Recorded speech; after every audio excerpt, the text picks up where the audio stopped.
كتشوفوا معنا امطار غزيره خاص في اكادير. تبارك الله، قبل قليل دازت العاصفه رعديه خاص في اكادير.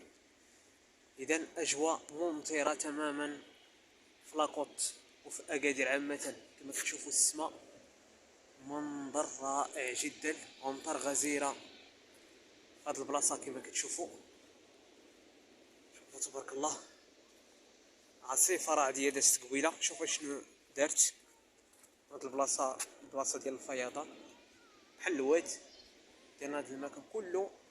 كانت فيه الشتاء وحاليا باقي الشتاء مستمره. نتمنى الاعجاب ديالكم ونتمنى البارطاج ديالكم. كما كتشوفوا مدينه اكادير اجواء ممطره، اجواء رائعه، اجواء جميله تماما. ونتمنى الاعجاب ديالكم ونتمنى الاشتراك في القناه، حيت كنديروا المجهود حتى حنا كنجيو باش نشاركوا معكم اي حاجه جديده ونحاولوا نبارطاجي معكم المزيد ديال امطار غزيره خاص في مدينه اكادير. اللهم بارك.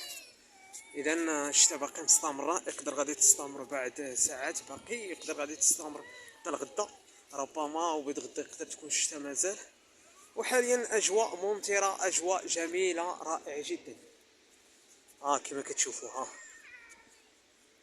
تبارك الله، سقوط الامطار خاص في اكادير. اليوم الاربعاء جات الشتاء ابتداء من الفجر، كانت الشتاء وحاليا باقي مستمره، ودابا قريب وقت المغرب. كما كتشوفوا اللهم بارك. شوفوا تبارك الله سقوط الامطار.